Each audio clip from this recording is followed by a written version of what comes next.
Dans la leçon précédente, nous avons découvert les différentes balises de structure. Nous allons ici passer en revue les quelques nouveautés à remarquer dans le langage HTML5. Tout d'abord, certaines balises sont devenues obsolètes. Il s'agit des balises frame, ainsi que la balise frameset et la balise noframe. Ces trois balises sont jugées néfastes pour l'utilisabilité et l'accessibilité. Autre balise dépréciée, la balise acronyme, qui disparaît au profit de la balise A2BR. Les balises base font, big, center, font, S, strike, TT et U sont également dépréciées. D'autre part, d'autres balises ont vu leur usage, leur comportement modifié. C'est le cas de la balise A par exemple. Elle n'est plus réservée uniquement aux éléments inline.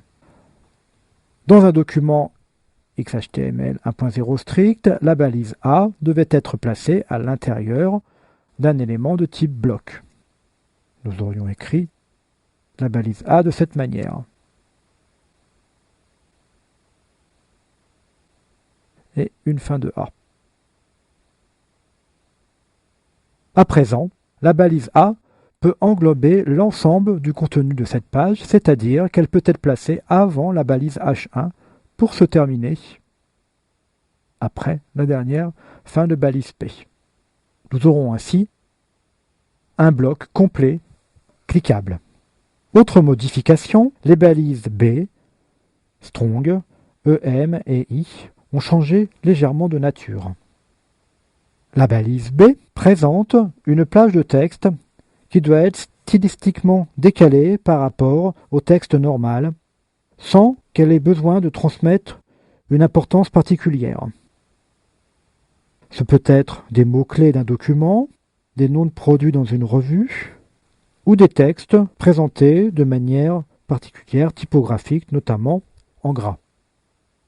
Je peux ainsi insérer une balise B à cet endroit.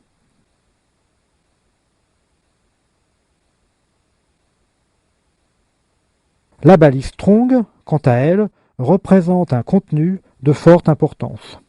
On peut augmenter l'importance de ce contenu en augmentant le nombre de balises strong. Notamment, nous pourrions placer ici successivement deux balises strong pour augmenter l'importance de ce mot. La balise I, cet élément représente à présent un passage de texte d'une voix, de remplacement ou d'humeur ou décalé par rapport au texte normal.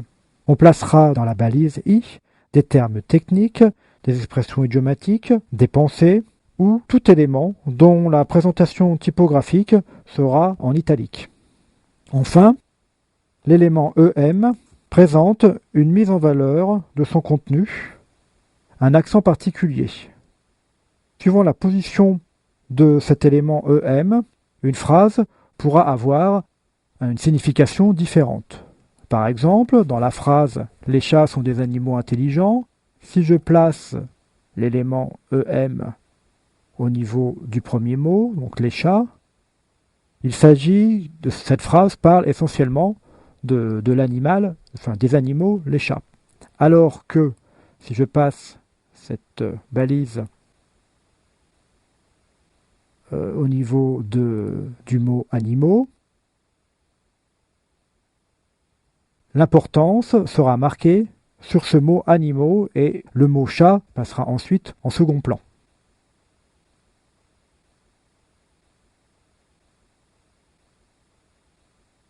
De la même manière, si cette balise EM englobe le mot intelligent, ce sera le mot intelligent qui sera particulièrement mis en valeur par rapport aux autres mots.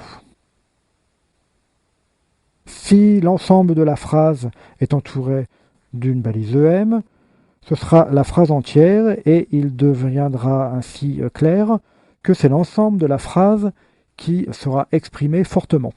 Il y a donc de nouvelles particularités pour les différentes balises. En XHTML 1.0 et en HTML4, nous utilisions peu les balises I et B. Ces balises sont actuellement de nouveau réutilisables puisqu'elles font partie de la spécification du HTML5.